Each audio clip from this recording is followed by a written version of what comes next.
The purpose of telling about this is so others know to avoid this counselor, which I will tell about as follows. I will tell some parts quickly so I can get to the point and proof of the issue. The names have been changed to protect her family. Due to lives issues, the beginning of Rich's and Kay's relationship was rough. But the both of them loved each other and they both were willing to start over. So Kay started counseling with Vickland on the notion that she would do whatever it took to make the relationship work. Kay believed that she overreacted at times in her relationship with Rich. Rich wanted Kay to go to a Christian therapist to help her work things out. Kay started counseling with Vickland to help her emotionally regulate herself and not overreact. Kay didn't ever believe in not expressing your feelings. In fact, she had spent a lot of her life to learn how to be in touch and to communicate her feelings. Still, something was triggering her that caused Kay to overreact. Kay was willing to do whatever it took to have a successful relationship with Rich. Vickland decided the best way to control overreacting was to control a portion of the brain called the reptilian part of the brain. By controlling the reptilian part of the brain, Kay could learn to not overreact. The reptilian part of the brain is responsible for defending yourself, such as in the fight, flight, freeze. For example, if a lion, tiger or bear attacks, and also helps to adapt to life changes and challenges and your ability to respond to threats. A lifesaver. The reptilian brain is responsible for all the primitive brain functions.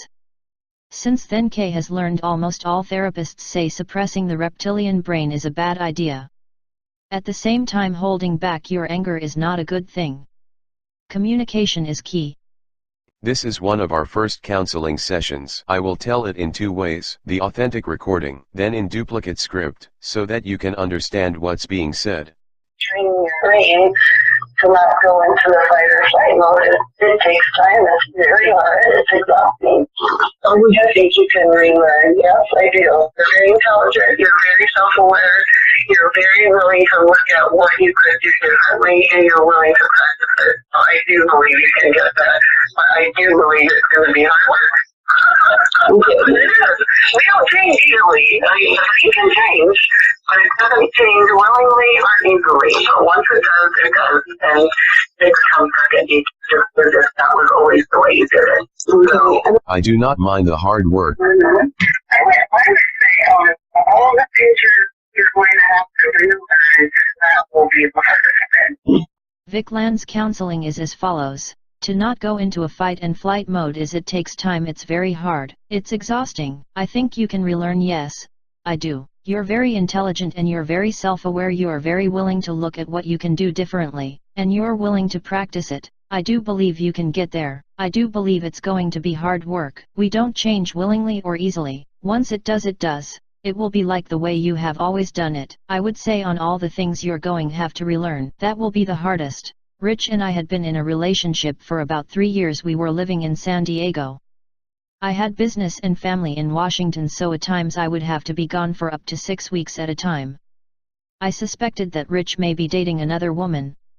I went to Vickland to ask how to deal with the situation. I was very emotional at the time. And I trusted and I followed her lead at face value as a professional.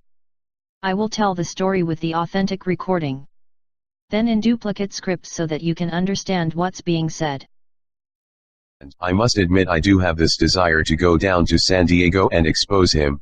I bet you do. I bet you do. Again, word for word, another session with Vickland.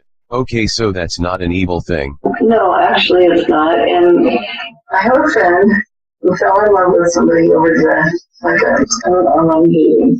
And he was in the East working, and he was going to come home, and they were going to get married, and scam. Awful.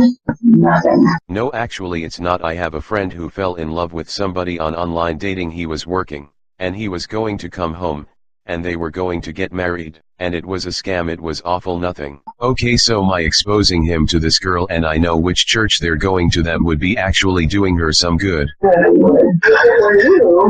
would want to know.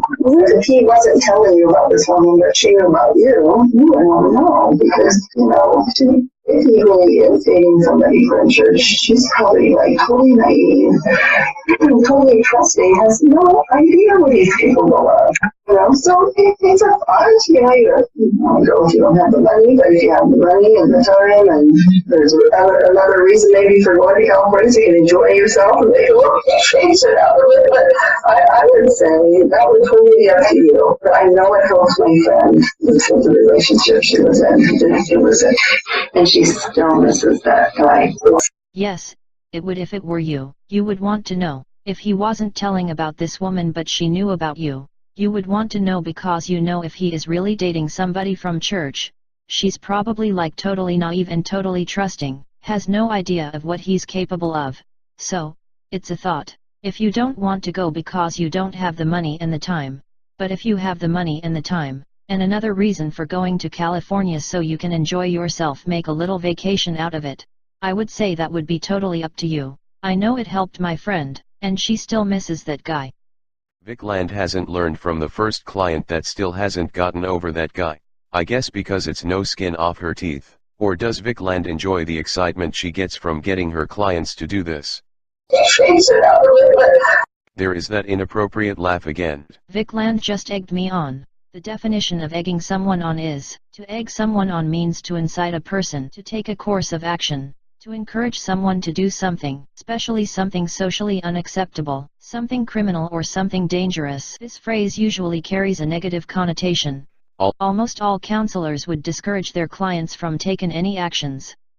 Would hopefully work to calm her client down. I have been told by another counselor they would tell their client to stay as far away as possible.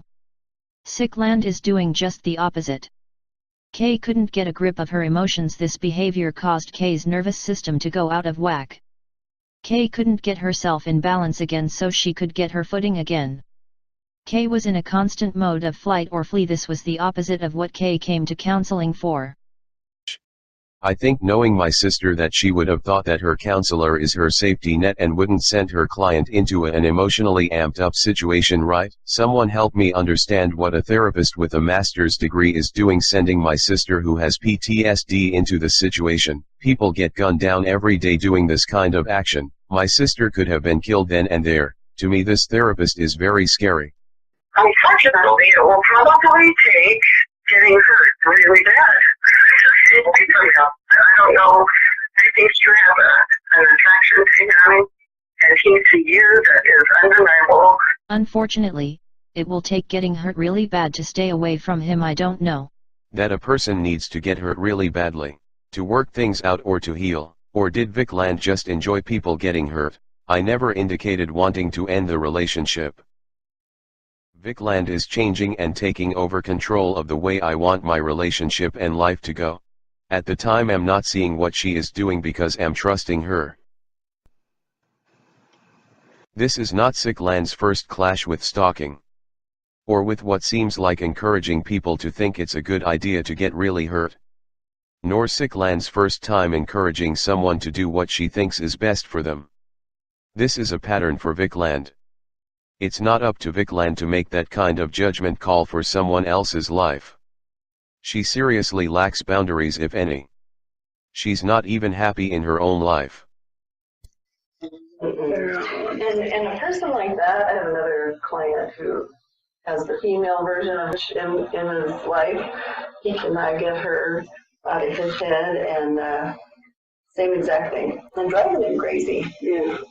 Move on, the best you can. I mean, it isn't easy. Has the female version of rich.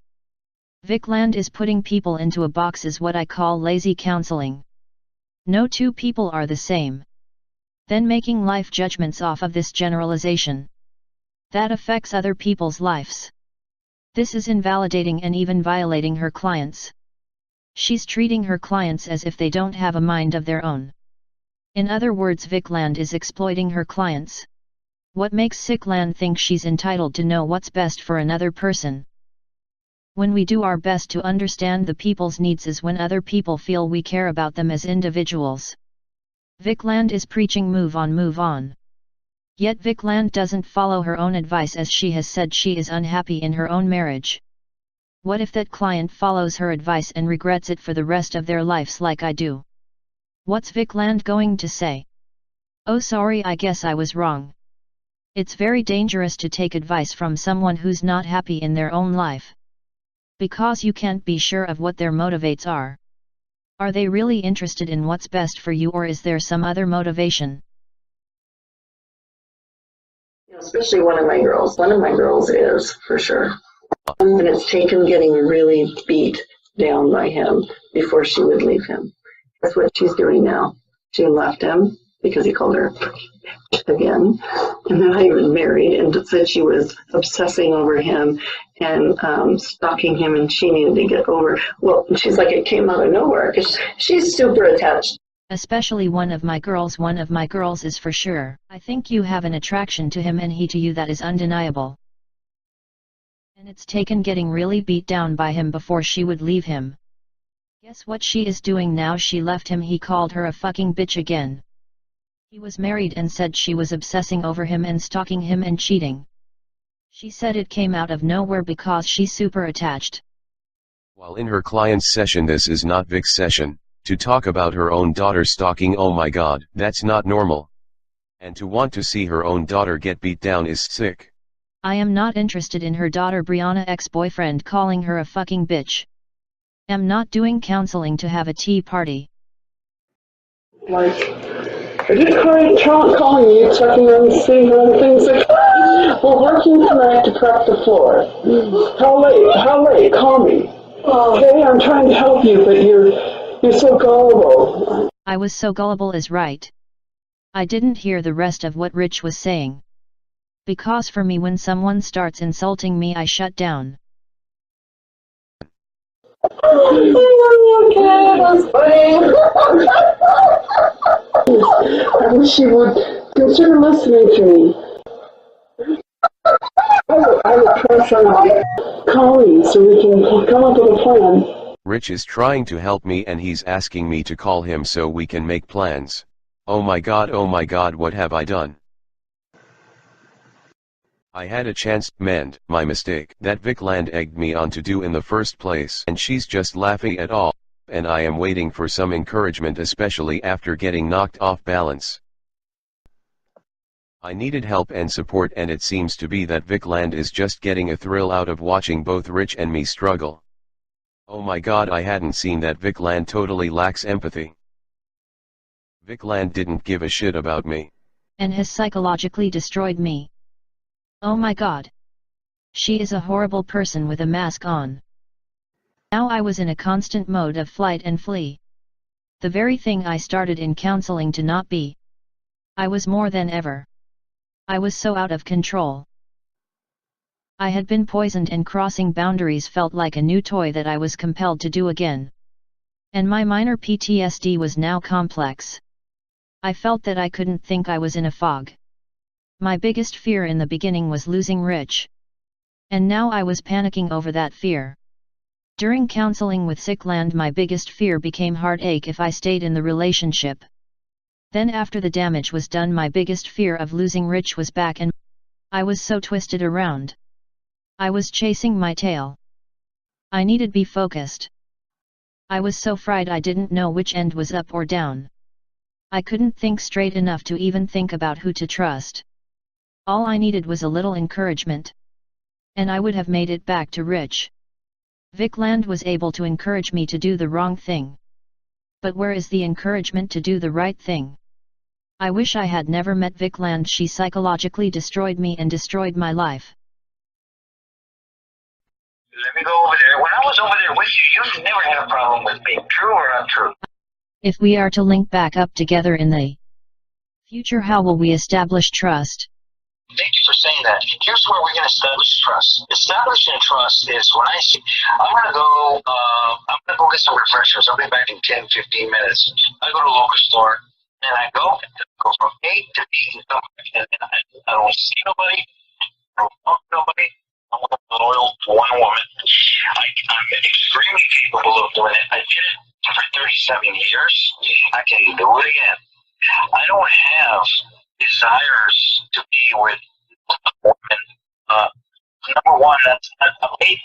Number two is I need to focus energy on something that I see that I'm going to have hope. I love you. I think I'm more emotional than you are. And in a way where I cry for you a lot. I'm emotional for you because I get emotional with you because I have feelings for you. Here lately, you have had feelings for me, and you've got emotional more than what you've ever had ever since I've known you. Now you want to say, how can we develop trust? The way we can develop trust, I think, is that you need to get plugged into the Lord, both of us together.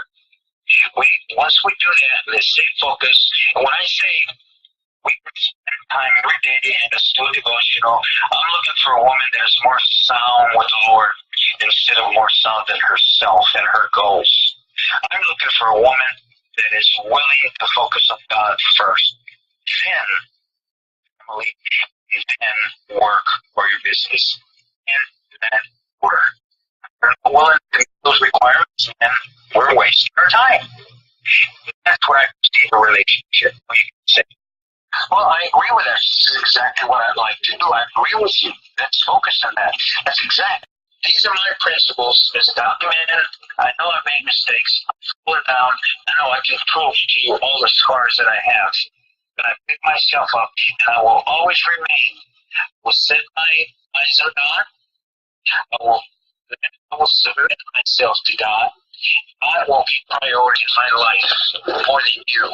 I have sinned before. I have asked for forgiveness. I have picked myself up, and then I'm going to focus, put my eyes on God. Number one focus. Believe that I put myself on God, everything else will fall in perspective. Then we'll focus myself on family, which if you and I get together, I consider you as family, even though we're not married. But I'd say in Horizon, we talk about marriage, we get married, then that's a great thing. Then we focus on business and leisure. Told you that 100 times.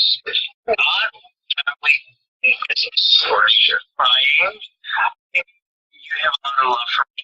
You have a lot of love for you. Kay met Rich in Hawaii. Within 2 weeks had fallen head over heels in love with him. And within a month, after being with Rich, I told him that I would follow him anywhere.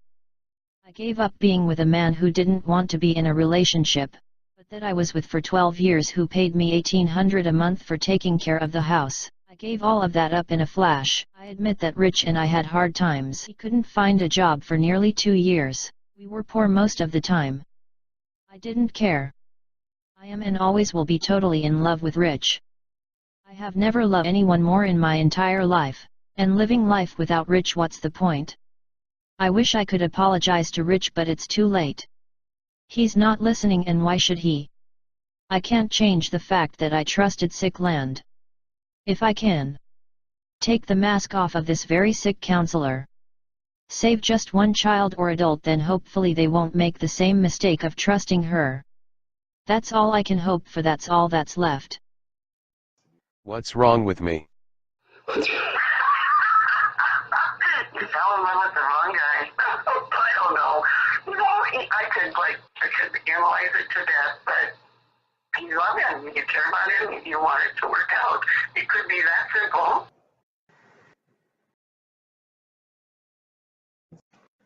Kay met Rich in Hawaii, which is where they would have gotten married. Kay couldn't stand looking at wedding dresses or tolerating watching a wedding on the beach. Rich and Kay would have gotten married if it hadn't been for Vickland. This man was my family, my best friend, my protector, my provider, my confidant, my partner to travel with, the person to make plans with, my special person in this cold world who loved me, the person who went to the doctor with me, and the person I wanted to grow old with. This person was everything in the world to me, and the person I was very so in love with, and it was nice to have Rich's sister as sister. Kay would have had a family and a life partner, someone to spend the rest of her life with. Rich wasn't some guy Kay had met from an online dating site. Rich was real. Rich had served in the Navy for 23 years, and although he wasn't employed at the time, he was Secret Service. Vickland had never met nor asked Kay anything about Rich until after promoting her to go down to San Diego. By then it was too late. Oh my God. What have I done? You know that he's cheated on you with other people, right? Okay. But when we were together, not that I know of, while we have been together, I have not caught him, although he was doing the side dating thing. Yeah, that's the thing. That's the thing right there. I'm not a red flag to me. But then if I'm not going to let him come visit me, can I blame him for being on the internet? No. But if I abandon him for 6 weeks, can I blame him for being with another girl? No. So in a way I can't blame him. Because then how can you trust him? How can you trust him? How can you trust him? How can you trust him? How can you trust him? Scares me. That's the part that scares me. Like, let's say you were doesn't love me, I'll go down and whatever. I mean, my fear for you would be, that there would be a lot of party down that road for you. Down that road, party down that road for you. So for me, I try to withhold judgment because it doesn't help me to put love into like a box. So for me, I try to withhold judgment because it doesn't help me to put love into like a box. So for me, I try to withhold judgment because it doesn't help me to put love into like a box.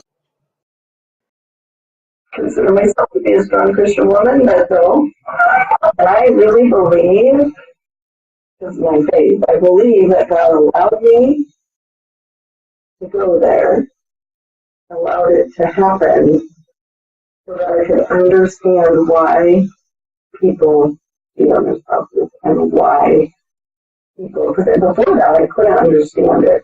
Like, why would you do that? Why would you committed to this person? Why would you cheat? Blah, blah, blah. Well, now I know. Yes, now that I have been, I get it. I get it. That's why I would never judge anybody. Like, I get it. The guy that Mike. How can you trust? How can you trust? How can you trust? Her.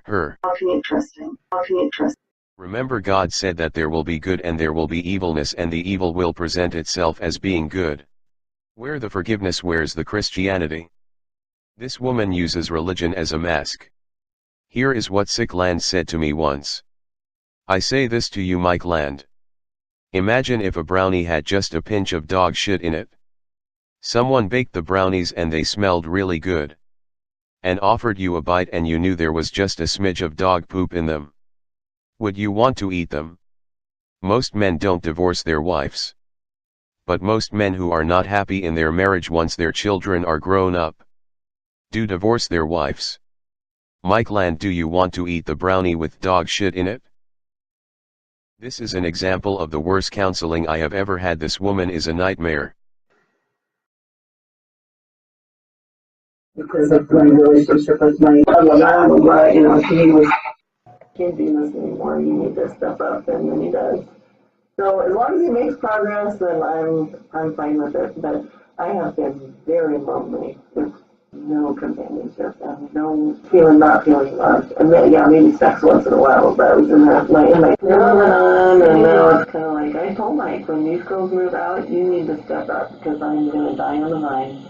Do not seek counsel or guidance from someone who isn't happy in their own life is another good rule of thumb. Vickland is talking about the amount of sex she gets from her husband during my counseling session. This is so inappropriate. I actually feel sorry for her husband. And if Vickland is so into people getting her to get over the relationship, why is she not taking her own advice? Or is getting really hurt only for other people? That's sick. So Vickland likes telling people to get hurt, including her own daughter, while she continues to be in an unhappy marriage. Rich meant everything in the world to me. And I think I find happiness in life without a man. It's easy for me to say yes because I'm married, but That's an awfully big but. I can't believe I have done this. I had spent all my life working to be a better person. And I was trying to do the right thing. I trusted the wrong person. And in less than a year of having this sick person in my life, she has destroyed my life and everything that had meant anything. I followed her down the rabbit hole and now I have been poisoned. I no longer want to live. I wish I was dead.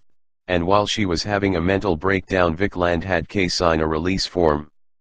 That Vickland couldn't be held responsible or liable for any of Kay's actions, due to Vickland's lack of ethical and lack of legal considerations. And therefore, Kay couldn't sue Vickland for medical malpractice.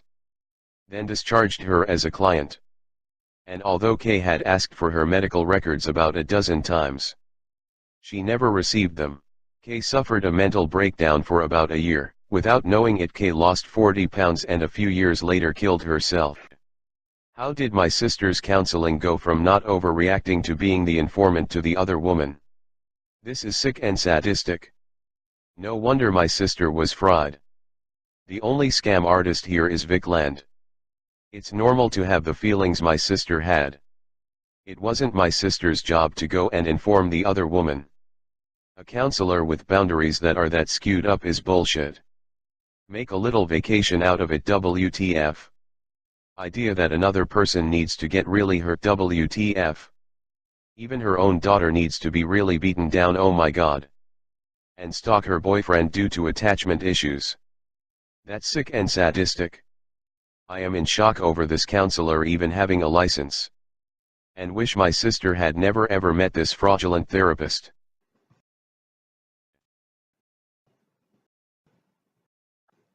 This is what good counseling should look like: someone who helps you to be in touch with how you feel. A good counselor doesn't tell you how you feel. This is the opposite of what a counselor is supposed to be about. Nor does a good counselor manipulate her clients. My condition of codependency exacerbated due to really bad counseling, which is the results of seeing a counselor who tells you how you feel. I used to have a rule of thumb: anytime someone tells you how you feel, you're being manipulated. I don't know what happened to that belief. I guess I lost myself. Also, a good counselor would have been encouraging their client to take risk using the proper channels. When we take risk and we're successful is when we increase our self-esteem. Doing this of stalking someone only caused me to feel completely exhausted, weak, and a lower self-esteem. That's not what counseling is supposed to be about. And now Vickland is going to tell me how someone she has never met feels. Start telling me Rich wasn't that much of a man and how he didn't really love me. This is a cover-up for Vickland's destructive ways of handling things. That's very cruel and very selfish. If Vickland has been manipulating people all her life, then she's going to know very well how to weasel out of such things. This is a sick person. Because that's not the relationship you and I have. I don't tell you anything. I bring things up. We talk about them, and you give me what you think about them, and I try to ask you questions to better understand you, and where you're coming from and where you... Vickland talks about our relationship with concern. However, I'm not in counseling for the purpose of the type of relationship she and I have. And nor should it be the center of my counseling. And yet it's the only part of my counseling that Vickland has ever taken seriously. She is a very lonely, toxic, and sick woman, who uses counseling as a means of fulfilling her own needs. As she leaves behind a path of destruction behind her, I don't know why I didn't see how unprofessional Vickland is. No wonder she aims to work with children. That doesn't change that she has no boundaries or that she is totally unprofessional. Has the female version of Rich in his life. I'm telling you, rather it be a child or an adult, this woman is dangerous. Vickland has no respect for her husband, for other people, nor for their lives. Zero respect, zero desire to work with the situation. All she is interested in is ripping people apart.